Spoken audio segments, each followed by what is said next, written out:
Halo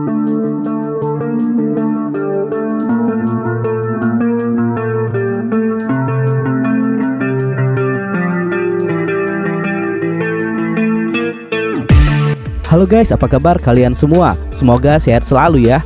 Film yang akan kita bahas kali ini berjudul Kyo, merupakan film India Tamil yang diproduksi tahun 2011, disutradarai oleh K.V. Anand. Film ini bercerita tentang hiruk-pikuk yang terjadi menjelang pemilu serentak di India, di mana saat itu seluruh partai politik melakukan segala cara untuk mendapatkan simpati dan suara dari masyarakat. Di sisi yang berbeda, seorang fotografer bernama Ashwin melalui kameranya terus menampilkan momen-momen berharga dari para kandidat calon selama masa kampanye, baik dari sisi terang maupun sisi gelap mereka, sehingga membuat warga tahu siapa calon pemimpin yang akan mereka pilih nantinya. Dan baiklah, untuk lebih jelas alur ceritanya, langsung aja kita simak ke videonya.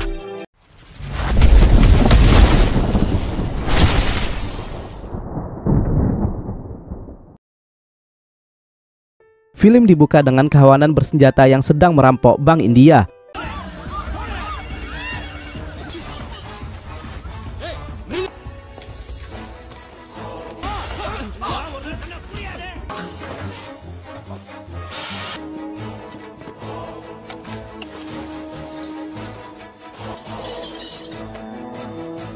Di luar, Ashwin yang saat itu mengendarai motor tak sengaja melihat aksi perampokan dan segera mengambil kameranya. Tak puas dengan hasil gambarnya, Ashwin pun mengejar dan berusaha mengambil foto wajah perampok tersebut.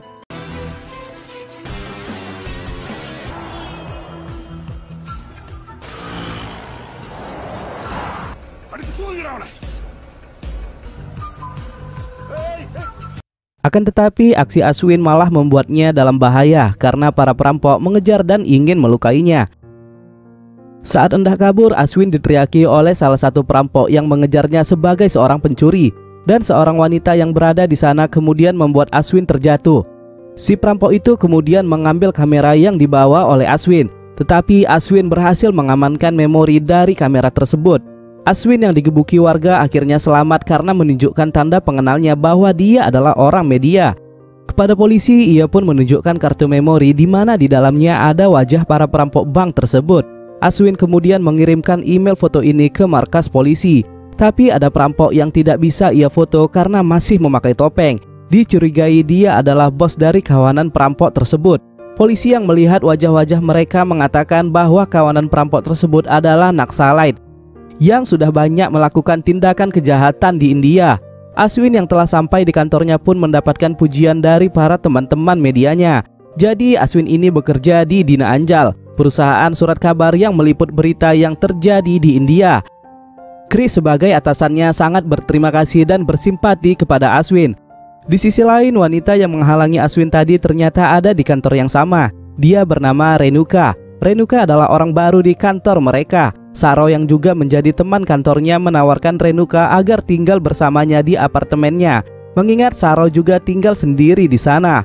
Ashwin yang melihat Renuka segera mendatanginya dan mengatakan kepada Chris kalau dialah yang menyebabkan dirinya dalam bahaya dan harus kehilangan kamera. Singkat cerita, para kawanan Naxalite akhirnya dengan cepat ditangkap oleh polisi, dan di media Ketua Menteri Yogi juga mengucapkan terima kasih atas jasa Ashwin. Di sisi yang berbeda, di mana saat itu sedang ada pertemuan pers yang dilakukan oleh Vasantan. Ia juga mengundang artis untuk menemaninya dalam acara sumbangan pendidikan anak. Tapi para wartawan malah menanyakan pertanyaan di luar topik acara dan membuat artis yang menemani Vasantan pergi. Para wartawan menganggap acara yang digelar Vasantan hanya untuk melancarkan aksi kampanye yang nanti, mengingat ia juga menjadi calon di pemilu mendatang. Ashwin yang juga berada di sana meredakan wartawan yang protes. Dia mengatakan untuk menghargai Vasantan karena menurutnya film dan politik sama-sama menghibur orang. Vasantan akhirnya melanjutkan acaranya dan berterima kasih kepada Ashwin. Akhirnya masa kampanye pun tiba. Alavandan yang merupakan salah satu calon dari Partai Harimau datang menghibur para warga. Kedatangannya juga disambut baik oleh para warga di sana. Dari kejauhan juga terlihat Ashwin yang meliput aksinya. Tapi sisi hitam dalam kampanye ditemukan Ashwin, di mana tim sukses Partai Harimau memberikan uang dan nasi kotak kepada warga demi mendapatkan suara. Ashwin pun berhasil mengabadikan momen itu melalui kameranya. Di sudut lainnya terlihat Vasantan dari Partai Siragugal atau kita sebut Partai Sayap juga sedang melakukan kampanye. Tapi bukanlah warga yang mendengarkannya, melainkan kawanan kerbau yang berada di depannya. Bahkan teman partainya menyuruh untuk segera berkemas karena kerbau saja tak mau mendengarkan mereka. Tapi mereka tetap semangat dan ceria. Jadi sedikit penjelasan, Vasantan dan teman-temannya adalah sarjana muda dari jurusan yang berbeda-beda di fakultasnya. Mereka memutuskan terjun di dunia politik karena melihat keadaan pemerintah yang semakin hari semakin memburuk. Mereka menginginkan perubahan demi kesejahteraan masyarakat di India. Sesuatu yang tak terduga pun terjadi di sana, di mana ada rumah warga yang saat itu sedang kebakaran. Vasantan dan teman-temannya dengan sigap mengambil air untuk meredakan api tersebut. Aswin yang melihatnya juga tak ketinggalan untuk mengambil gambar dari aksi mereka. Singkat cerita, api pun berhasil mereka padamkan. Ibu dalam rumah itu juga mengucapkan terima kasih karena telah menyelamatkan ia dan bayinya. Secara tak langsung ini membuat Vasantan mulai diakui oleh para warga. Kita berlanjut ke kantor Dina Anjal. Renuka yang mendapatkan informasi dari seorang ibu yang putrinya dipaksa menikah dengan Alavandan, kemudian menyampaikannya kepada Chris dan mengusulkannya untuk menaikkannya menjadi berita utama di koran yang akan diproduksi besok. Chris awalnya tak setuju karena khawatir ini akan menjadi kontroversi. Tapi setelah Renuka mengatakan bahwa ia punya bukti video percakapannya dengan ibu tersebut, akhirnya Chris pun menyetujuinya. Kekhawatiran Chris pun muncul. Alavandan datang ke Dina Anjal bersama para anak buahnya. Dia kemudian menyeret Renuka dan mengatakan bahwa berita yang ia buat adalah kebohongan. Alavandan juga mendatangkan ibu dan anak yang ada di rekaman Renuka. Dan saat ditanya, ibu tersebut mengatakan bahwa Renuka hanya menanyakan tentang kartu keluarga dan memotretnya. Renuka membantahnya dan segera mengambil hasil rekamannya. Tapi saat membuka laci, rekaman tersebut sudah tidak berada di sana. Merasa benar, Alavandan mengatakan untuk segera menerbitkan berita permintaan maaf dari media dalam 8 kolom. Pak Muti selaku pimpinan penerbit akhirnya meminta maaf. Dan karena kejadian tersebut, Pak Chris berniat untuk mundur dari jabatannya. Dan Renuka pun diberhentikan secara tidak hormat. Saat hendak meninggalkan kantor Dina Anjal, Alavandan memanggil Renuka dan menunjukkan rekaman yang sudah ia pegang. Ternyata rekaman tersebut telah dicuri oleh orang di kantornya. Aswin yang merasa ada yang janggal malam itu mendatangi anak buah Alavandan. Ia kemudian memberikan wedang jahe dan berhasil mendapatkan informasi bahwa dini hari nanti Alavandan akan melakukan pernikahan dengan gadis di bawah umur. Aswin mengejar dan mengikuti mereka dan bersiap untuk mengambil momen tersebut. Dan benar saja, Alavandan pun menikahi anak gadis yang diwawancarai oleh Renuka. Di sana juga terlihat ibunya yang tidak tega dan menangisi nasib anaknya. Dengan cepat Aswin pun segera menelpon Chris dan mengirimi foto-foto yang barusan ia ambil. Bagian penerbitan juga menghentikan percetakan berita tentang permintaan maaf kepada Alavandan dan menerbitkan berita baru tentang sisi gelap dari Alavandan. Kejadian ini membuat Alavandan ditahan oleh polisi karena kasus pernikahan dengan gadis di bawah umur. Aswin atas prestasinya pun mendapatkan pujian dari semua orang yang ada di kantornya. Renuka yang hampir putus asa karena mimpi dan harapannya hampir hancur, sangat berterima kasih kepada Aswin karena telah mengembalikan itu semua dan membuat hubungan mereka berdua bertambah dekat. Kita kembali ke suasana kampanye. Terlihat Vasantan sedang dikejar oleh tim sukses dari partai pesaing. Mereka memukuli Vasantan dan teman-temannya dengan brutal. Vasantan yang berlari menghindar akhirnya sampai dan berlindung di kantor Aswin. Sora yang melihatnya mencoba menenangkan, tapi ia malah mendapatkan perlakuan kasar dari para pemukul itu dan membuat Aswin pun akhirnya harus menghabisi mereka semua.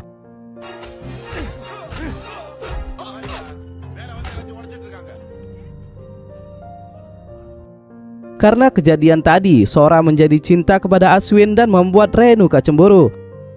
Saat rapat berita, asosiasi editor mengusulkan untuk meletakkan kecelakaan kereta di halaman depan. Tetapi Aswin dan Renuka mengusulkan untuk membuat berita tentang Vasantan di halaman depan. Karena berita tersebut, nama Vasantan semakin dikenal oleh warga. Ini juga membuat beberapa pihak dari pendukung Partai Harimau pindah dan mendukung Partai Sayap. Kita beralih ke apartemen Sora dan Renuka. Terlihat Sora yang mulai memberanikan diri untuk mengungkapkan isi hatinya kepada Aswin. Tapi Aswin tak menanggapinya. Kemudian ia pun pergi dengan Renuka untuk meliput berita karena diundang oleh Ketua Menteri Yogi.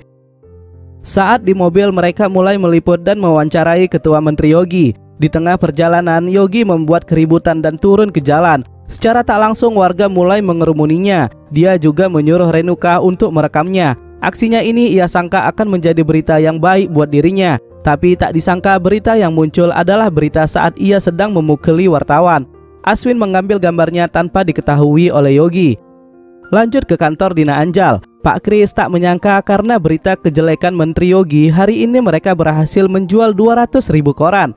Akhirnya Perdana Menteri pun menelpon. Dia memperingatkan Aswin dan mengancam Aswin bahwa Aswin akan segera melihat sisi yang lain dari dirinya. Kita beralih ke kisah cinta Renuka, Aswin dan Saroh, di mana Renuka mengajak Aswin untuk makan malam atas perintah Saroh.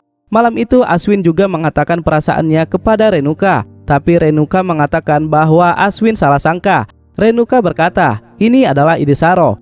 Sebenarnya Saroh lah yang ingin mengatakan cinta kepadanya, tapi Aswin meyakinkannya bahwa ia takkan bisa mencintai Saroh. Kepada Saroh ia juga mengatakan bahwa dirinya sudah ia anggap sebagai sahabat. Akhirnya Saroh yang tahu bahwa Renuka juga menyukai Aswin merelakan hubungan mereka berdua. Kembali lagi ke suasana kampanye. Terlihat para relawan dari Ketua Menteri Yogi sedang menyampaikan kampanye. Dan saat hendak turun panggung, salah satu dari mereka pingsan dan membuat keadaan menjadi panik. Aswin yang ada di sana untuk mengambil gambar kemudian memanggil kawanan Vasantan yang juga berada di sana. Teman mereka yang merupakan lulusan kedokteran pun menyelamatkannya.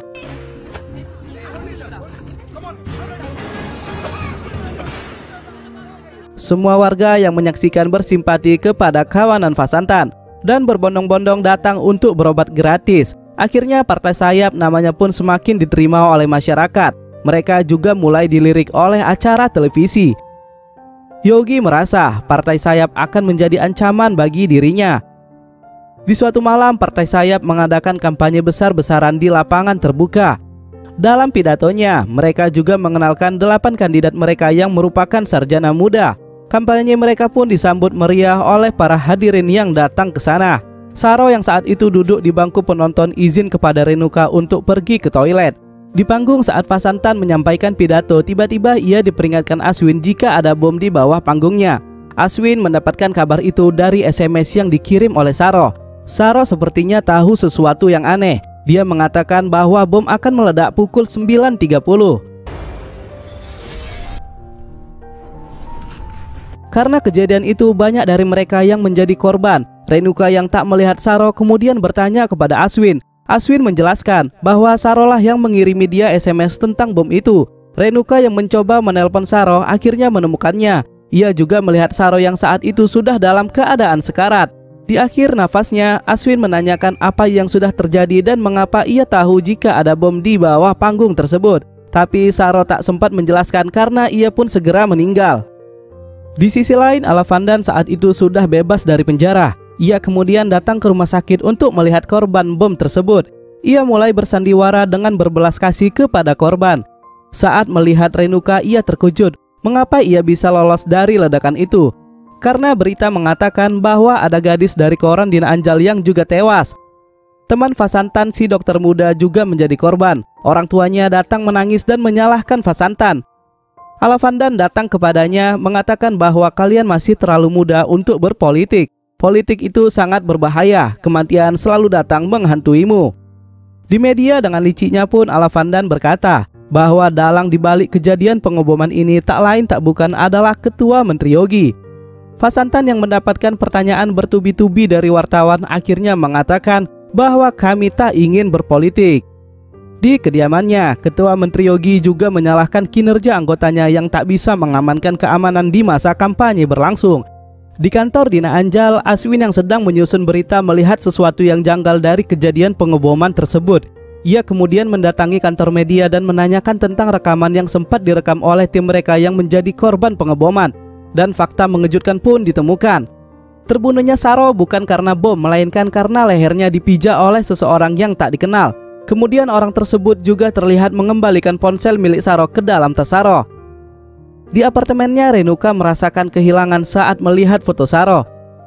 Dia juga dikejutkan dengan adanya seseorang tepat di depan pintu apartemennya. Saro yang panik berusaha melarikan diri dan bertemu dengan Aswin yang juga saat itu sedang menuju ke apartemennya. Aswin yang mengetahui ada orang di sana kemudian mengejarnya. Ternyata orang tersebut ingin mengambil tas milik Saro, tapi tak berhasil karena Aswin berhasil merebutnya kembali. Polisi pun datang karena adanya laporan dari Aswin. Aswin mengatakan bahwa di ponsel Saro ada sidik jari orang yang telah menginjak leher Saro, dan bukti videonya ada di rekaman kamera media. Akhirnya barang bukti pun dibawa oleh inspektur polisi untuk menjadi bahan forensik.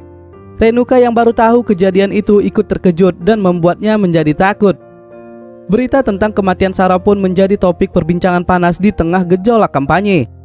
Di markas Partai Sayap, Aswin datang membawa laporan bahwa popularitas Partai Sayap telah meningkat dari 10% menjadi 36% karena kasus bom kemarin. Temannya juga mengatakan agar Vasantan tidak menyerah begitu saja, mengingat pengorbanan yang sudah banyak mereka lakukan selama ini. Vasantan yang awalnya sudah tidak ingin berpolitik akhirnya kembali semangat dan menyuarakan kepada para pendukungnya bahwa mereka tak akan mundur dan tetap maju seperti tujuan awal mereka. Masa pemilihan akhirnya pun tiba dan jumlah para pemilih juga meningkat menjadi 85%. Rakyat yang memang mengharapkan perubahan dalam negaranya akhirnya menyaksikan bahwa kandidat dari Partai Sayap berhasil terpilih menjadi pemimpin mereka, termasuk Vasantan yang akhirnya menang dan menjadi ketua menteri terpilih dengan selisih 520 suara dari pesaing yang ada di bawahnya. Kita beranjak dari euforia kemenangan Partai Sayap dan beralih ke kantor media Dina Anjal. Saat itu Aswin disuruh Chris untuk mengambil beberapa foto Vasantan untuk menjadi bahan berita kemenangan pemilu.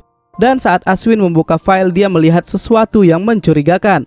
Dia berpendapat bahwa foto itu adalah orang yang sama. Dengan cepat ia pun menelpon inspektur polisi dan mengingatkan tentang anggota Naxalite yang memakai topeng, yang sampai sekarang belum ditemukan identitasnya. Dia juga mengatakan agar mencocokkan sidik jari perampok bank itu dengan sidik jari yang ada di ponsel Saro. Secara bersamaan, Renuka menanyakan pulpennya yang dipinjam Aswin kemarin. Aswin berkata untuk mencarinya di laci mejanya. Tak sengaja Renuka malah menemukan foto Aswin yang memakai seragam pramuka. Dia pun teringat akan sesuatu. Ia membuka foto Vasantan dan mencocokkannya. Dari potongan foto mereka berdua terkuaklah satu fakta bahwa Aswin dan Vasantan sudah saling kenal sejak awal. Akhirnya dengan terpaksa Aswin pun menjelaskan yang sebenarnya.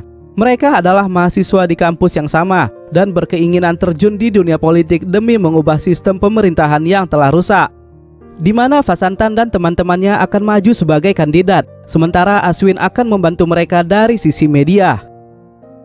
Renuka dan Aswin kemudian dipanggil untuk menyaksikan berita yang membuat mereka terkejut, di mana dalam pidatonya Vasantan mengatakan akan membebaskan 20 anggota Naxalite karena alasan kemanusiaan. Aswin yang tahu bahwa salah satu Naxalite adalah pelaku pemboman kecewa dengan keputusan tersebut. Dengan cepat ia pun datang ke kantor Vasantan. Secara bersamaan, inspektur polisi pun menelpon Aswin dan mengatakan bahwa sidik jari perampok bank cocok dengan sidik jari di ponsel Saro. Saat masuk ke ruangan Vasantan, Aswin mengatakan bahwa ia sudah punya bukti tentang siapa dalang di balik pengeboman dan pembunuhan Saro. Pelakunya adalah orang yang sama dan tak lain tak bukan termasuk kawanan Naxalite. Tak sengaja saat Aswin melihat orang yang duduk di depan Vasantan, ciri-cirinya sama persis dengan orang yang ia cari. Aswin yang marah pun hendak menangkapnya, tetapi Vasantan menenangkannya dan berjanji akan mengatasinya setelah rapat. Orang itu akhirnya pergi. Fakta lain juga ditemukan, di mana Aswin melihat orang yang dulu membuat keributan di kantornya sedang mengalungkan bunga kepada Vasantan. Aswin turun dan mengikuti mereka. Dia juga melihat wanita yang rumahnya kebakaran di masa kampanye ikut bersama mereka. Tanpa pikir panjang lagi, Aswin segera mengikuti mereka semua. Melalui ingatan Vasantan, kita dibawa ke fakta yang sebenarnya.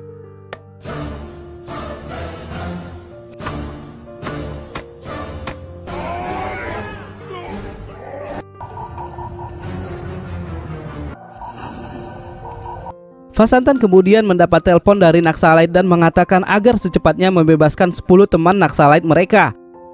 Tak lupa mereka mengingatkan tentang uang yang sudah dijanjikan Vasantan. Kita dikejutkan lagi dengan permintaan Vasantan kepada asisten komisaris polisi. Ia mengatakan bahwa ia sudah mendapatkan info tentang Naxalite perampok bank. Ia pun memberikan alamat dan foto ketua Naxalite yang bernama Kadir agar segera ditembak mati. Aswin yang mengikuti Naksalait telah sampai di markas mereka. Aswin juga melihat beberapa polisi sudah berada di sana. Ternyata Kadir dan kawanan Naksalait malam itu hendak pergi meninggalkan kota. Aswin yang masih penasaran tentang kebenaran yang belum terungkap kemudian mendatangi kawanan Kadir. Dia juga memperingati Kadir akan keselamatan mereka. Dan akhirnya Aswin juga berhasil menyelamatkan Kadir dari tembakan polisi. Aksi tembak antara anggota polisi dengan Naksalait pun terjadi.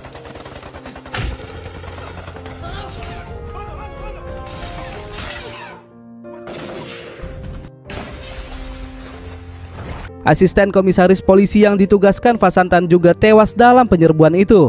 Terlihat juga Kadir yang terluka karena tertembak. Aksi penembakan pun terhenti karena para Naksalait telah menawan para warga.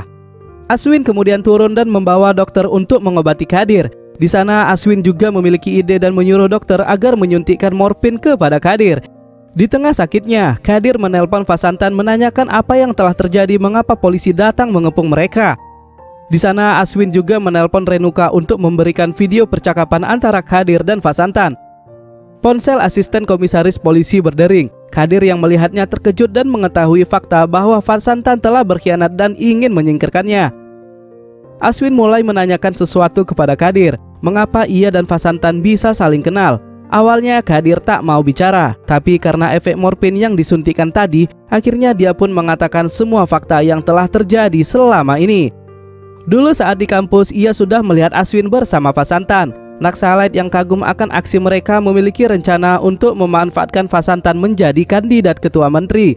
Naksalait juga membiayai kuliah Vasantan. Tak hanya itu, Naksalait juga ada orang suruhan di pengadilan dan kepolisian, bahkan di kantor Dina Anjal sendiri.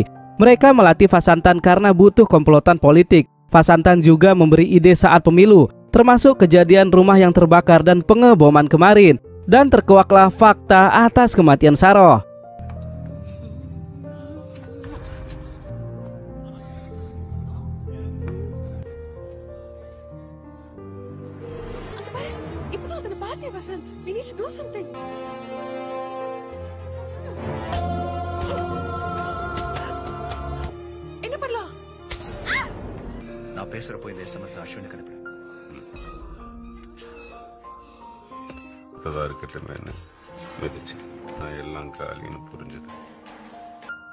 Di lain sisi, Renuka yang sudah mengakhiri telepon dengan Aswin kemudian menelpon Chris.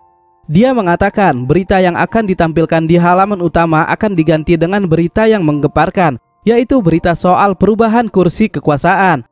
Vasantan yang sudah sampai di lokasi kejadian mengatakan bahwa ia akan menukarkan dirinya dengan para sandera.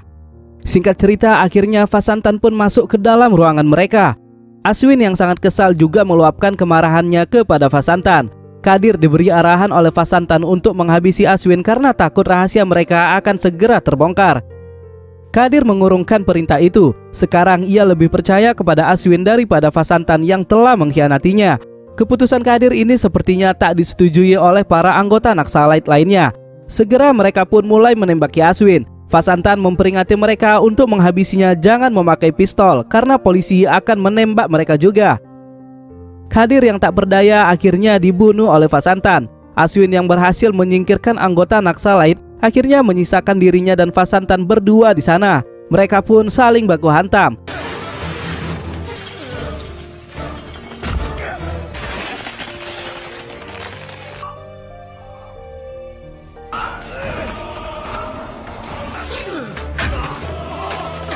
Vasantan yang memegang pistol merasa bahwa ia telah menang, tapi tak diduga ternyata Aswin malah menginjak ranjau dan membuat Vasantan juga takut akan keselamatan dirinya.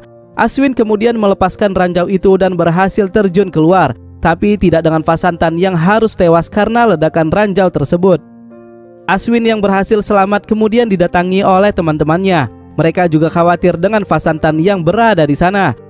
Aswin yang ingat perkataan Vasantan tadi bahwa biarlah ia yang berkhianat, tapi para kandidat partai saya punya mimpi. Apakah kau tega merusak mimpi mereka? Seketika Aswin pun menelpon Renuka untuk segera menghapus berita yang telah dibuatnya. Aswin mengatakan bahwa Vasantan telah tewas dan mayatnya sudah terbakar. Teman partainya tak bersalah, dan jika kebenaran terungkap maka pemerintahan akan hancur. Warga yang ingin perubahan akan merasa tertipu dan takkan ada lagi pemuda yang berpolitik. Chris yang sudah sampai karena adanya laporan Renuka merasa kecewa karena berita yang ditampilkan bukan tentang perubahan kursi kekuasaan, melainkan Vasantan yang dibunuh Naxalite.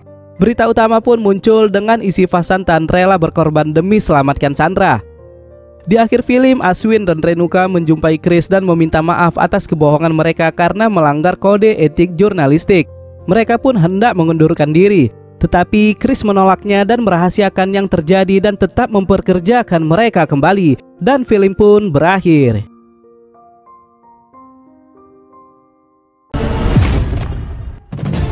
Jadi bagaimana pendapat kalian dengan film ini dan berapa nilai yang layak diberikan? So, mungkin sampai di sini perjumpaan kita di episode kali ini. Jika kalian ada saran, silahkan tulis di kolom komentar. Like jika suka dan subscribe agar kalian mendapatkan notifikasi terbaru dari kami. Thanks for watching and see you to the next video. Bye bye.